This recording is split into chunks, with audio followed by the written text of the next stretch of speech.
আসলে সরাসরি ছুরি নিয়ে গলায় ধরেন যে আপনারা টাকা পয়সা দিয়ে দেন, আপনারা খাওয়া লাগবে না। তো সবাই সতর্ক থাকবেন।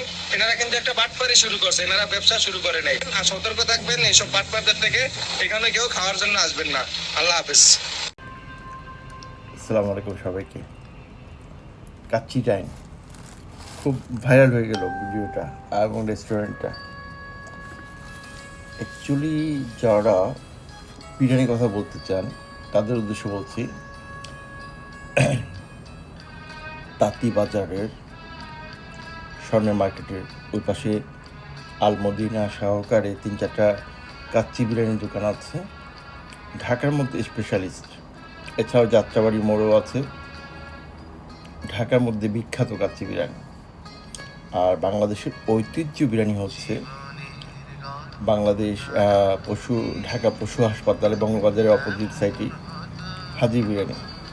হাজি বিরিয়ানিটা অ্যাকচুয়ালি কাচ্চি বিরিয়ানির মধ্যে পড়ে না, সেটা অনেকটা তেহারি মতো, ওর নিজস্ব স্টাইল, কিন্তু খুব সুস্বাদু, আমার খুব পছন্দ। আমি যখনই সময় পেতাম গিয়ে হাজি বিরিয়ানি খেতাম। ফুড নিতে গেলে একজনের পক্ষে খাওয়া সম্ভব না, এই জন্য হাফটা নিয়ে খেতাম। ভালোই, খুব টেস্ট, খুব সুস্বাদু। এটা বাংলাদেশের একটা ঐতিহ্য বিরিয়ানি বলতে গেলে।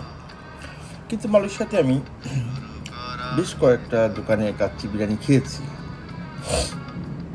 লাস্ট সময় মনে আমি খেয়েছিলাম আলু ছায়া, ওকে বিনতাম। বুঝিনি তো, আমি খাবার পূজারি। যেখানে ভালো খাবার পাওয়া যায় সেটা 10, 15, 20, 30 কিলোমিটার, 50, 100 কিলোমিটার কোনো ফ্যাক্টর না, আমি গিয়ে খেয়ে আসি। কিন্তু এই মালয়েশিয়াতে যতগুলো বিরিয়ানি দোকান আছে, আমি চ্যালেঞ্জ করে বলবো একটা দোকানও ঢাকার যে বিরিয়ানিটা, ওটা ফ্লেভারটা এরা তৈরি করতে পারে না। সেই ফ্লেভারের ধারে কাছেও যেতে পারে না।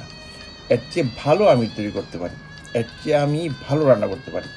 বিশেষ হয় না, ইনবক্স করেন, আমি আপনাকে দাওয়াত দিয়ে খাওয়াবো।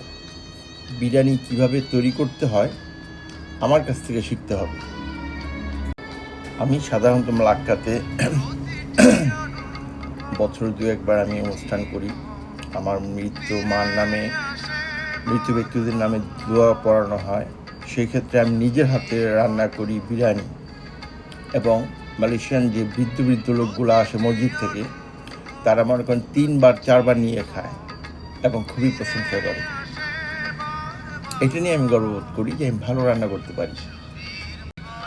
কিন্তু মালয়েশিয়ান রেস্টুরেন্টগুলোতে কী রান্না করে